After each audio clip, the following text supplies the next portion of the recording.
So, tignan naman natin sa inyo, Scorpio. Kamusta kayo dyan, mga Scorpio natin, no? Let's see what's your current situation, no?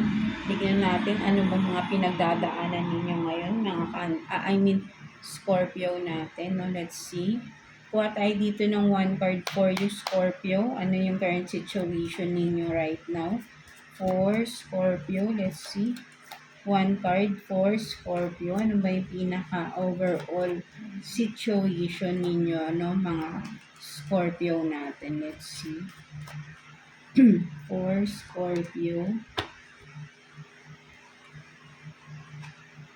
So, you have this release, no? So, for some of you, nakikita ko rito, Scorpio, may mga currently, no, may mga nire-release ba kayong may nirelease ba kayong or cutting off situation, no, person, no, pwede rin.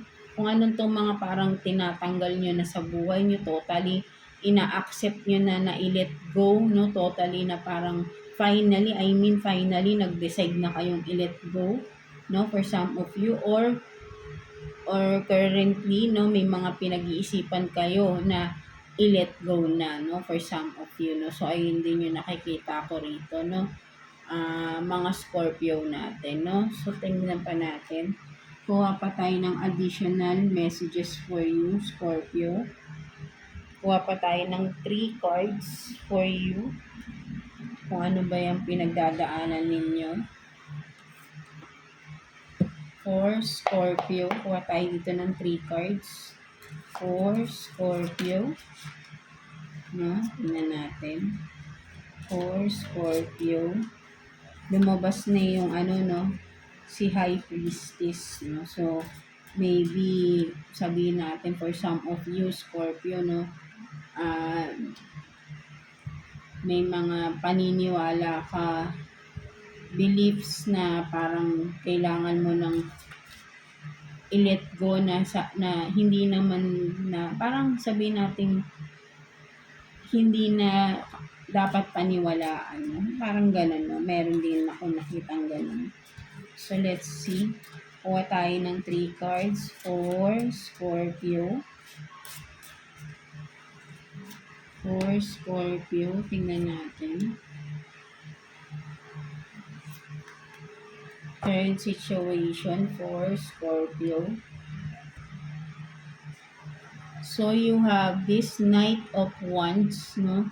Knight of Wands. Tingnan pa natin.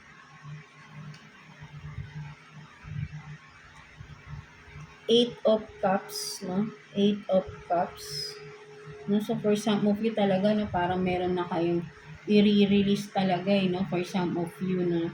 Kasi nga, nakatuon ka sa ano eh, parang sa future, no? Nakikita ko rito parang hindi na kasi ito nakakatulong sa inyo, no, kung ano man ito, no. And, yeah, di ba? And Ace of Pentacles, no. So, nakikita ko rito, no. Page of Pentacles, sorry, no. Page of Pentacles, no. So, lahat nakaganon eh, no. So, ano to, no, sa future, no, future reference ninyo na kaya ka may pinag-iisipan ng i-release, i-cut off na mga tao sa buhay ninyo, or iwanan na sitwasyon, trabaho na alam nyo hindi na nakakatulong sa pag-grow ninyo, no, mga Scorpio natin, no. So, ayun yung nakikita ko, parang overall, no, sa emosyon, no, sa kaperehan ninyo, no, ayun yung mas nakikita ko rito. Parang ngayon, mag-e-express ka na ng nararamdaman mo. Siguro before, takot kayong magsalita. Ano yung nararamdaman nyo, hindi nyo masabi, ano yung kung sabihin natin may gusto kayong ano bang tawag doon, yung ibang words for express, no, yung ano, di ba, parang para ba yung inyong nararamdaman mo, something like that, na parang kasi feeling mo hindi na-acknowledge ba yung nararamdaman ninyo. That's why, yun nga, nakikita mo kasi, no, hindi na nakakatulong sa'yo kung ano man itong mga nasa paligid mo. No, kasi ikaw parang gusto mo ng pagbabago, no, but then, yung mga nasa paligid mo, sitwasyon, tao man yan, wala kang nakikitang growth, no? Wala silang pagbabago or yung sitwasyon mo paulit-ulit, walang nangyayaring pagbabago, no? So nakatuon ka sa future kasi kaya parang ngayon nag-iisip ka na i-cut off na or i-let go na tong mga sitwasyon, person man yan, no, sa buhay mo na yun nga again, hindi na nakakatulong sa gusto mong magbago sa buhay mo, no, mga Scorpio natin. No? So, ayun yung nakikita ko dyan, no, for some of you. So, yeah, sige, tingnan pa natin. Kuha tayo dito ng 3 cards for you, Scorpio. Additional messages. Kuha tayo ng 3 cards for Scorpio. Tingnan natin. For Scorpio. For Scorpio. Current situation for Scorpio. So, merong faith, no? May faith, gift, and then purpose, no? So, yun nga, no, nakikita ko for some of you kasi nga napapaligiran kayo ng mga fake person, di ba? Hindi totoo sa inyo for some of you or sabihin natin na with the gift, no, nakikita ko parang akala mo mabait sila, akala mo maaasahan mo, but then yun nga, hindi mo sila maaasahan. Lalo na sa gusto mong pagbabago na mangyari sa buhay mo, no, ayaw nila. Kumbaga, parang sila din mismo, kasi kung ikaw mismo, Scorpio, gusto mo na pagbabago sa buhay mo. Of course, gusto mo yung mga kasama mo or yung sitwasyon mo na nasa paligid mo, gusto mo rin sasabay din sa'yo, 'di ba? Pero yun nga, no, kasi nga parang for example hinahanap mo ano bang purpose mo sa buhay, 'di ba? Parang nagtatanong ka sa sarili mo, ano bang may maganda bang mangyayari pa sa buhay ko? Ano ba yung talagang bakit ako nandito sa mundo, right? Parang nagko-question ka ng ganyan, no? For some of you, Scorpio. That's why parang, yun nga, you want to move forward pa, no? Lalo na sa, parang more on ano to no? Sabihin natin, personal choice mo talaga, no? Parang may nahanap ka, no, your life purpose, no, parang ganun, no, but then may maraming hindi makakasabay sa'yo, sitwasyon, person, no, na kailangan mong i-let go because hindi mo yun magagawa kung nandyan sila sa paligid mo, di ba, something like that, no, mga Scorpio natin, no, so ayun yung nakikita ko dyan, no, so tignan natin, kuha pa tayo ng additional 2 cards for you, mga Scorpio natin, tingnan natin. Kuha tayo dito ng 2 cards for you, Scorpio. 2 cards for Scorpio. Tingnan natin. For Scorpio.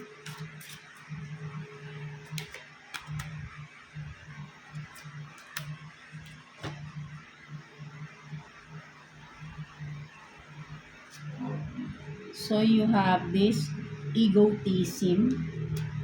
No, so yun nga, no, kasi may mga tao sa paligid mo matataas ang ego, no, kaya parang feeling mo or nila, bakit nila kailangan magbago, okay naman sila, no, so ganun, no, something like that, no, so homicide, no, so meron ditong homicide. For me, nakikita ko dito, yun nga, no, may mga matataas ang ego, no, parang sabihin natin with the homicide, sabihin natin hindi nila nakikita yung mga pagkakamali nila, right? Pero ikaw nakikita mo na gusto mo sana magbago rin tong mga tao na to, no? Para sana ay mag-grow din sila, no? But then hindi nga nila yung ginagawa because feeling nila wala silang pagkakamaling nagagawa, right? No? So ayun yung nakikita ko rito. So nagiging negativity yun para sa iyo kasi ikaw yung nagkakaroon ka ng sabi stress because of this dahil sa pag-iisip sa mga tao sa paligid mo na sana iniisip mo magbago sila, no, para totally lahat kayo, no, going to a new beginning, no, something like that, but then wala pa rin, no, kasi yung sitwasyon or tao, person sa paligid mo ayaw magbago because mataas ang ego nila at feeling nila perfect sila, no? Something like that, no? So, ayun yung nakikita ko dito, no? Mga Scorpio natin, right? No? So, let's see what's the advice for you, Scorpio. Kuha tayo dito ng one card for you, Scorpio. Advice for Scorpio. Tingnan natin. One card. Advice for Scorpio. Let's see. So, action. So, yun nga, no, talagang kung ano tong naiisip mo ng pagbabago sa sarili mo, make a move, make an action, no? Sinasabi sa'yo dito ni universe, no? Advice sa'yo. So, baby steps are still steps and they are better than standing still, no? So, sabi nga sa'yo, no? Kahit na mabagal yung pagkilos mo, minsan, syempre, hindi ka makapag-decide agad-agad, ang tagal mong mag-isip, ang tagal mong magkaroon ng decision, no? So, but then, still, alam mo sa sarili mo na gagawin mo yun, no? Kahit matagal man yung pagdidesisyon mo, matagal ka man kumilos, alam mo sa sarili mo. So, sabi nga rito, kahit mabagal ka kumilos, no? Mas okay na yun kaysa sa wala kang ginagawa. Because you want a new beginning for yourself din, di ba? So, kahit konti-konting steps or sabi natin may ginagawa kang mga konting pagbabago sa sarili mo, it's ano na no, 'di ba? It's the start, 'di ba? Kahit hindi naman kailangan bongga agad na pagbabago. No? So, little by little, no? Something like that. So, yun, at least may ginagawa ka ng action, 'di ba? Hindi yung nakatunganga ka lang ng nag-iisip ka ng pagbabago pero wala kang ginagawa para sa pagbabago na gusto mo. 'Di ba? Something like that. So, ayun yung nakikita ko dito, no? Mga Scorpio natin, right? No? So, yeah. That's it for you, mga Scorpio. I hope na naka-resonate kayo sa reading ninyo today. God bless you all and thank you for watching, Scorpio.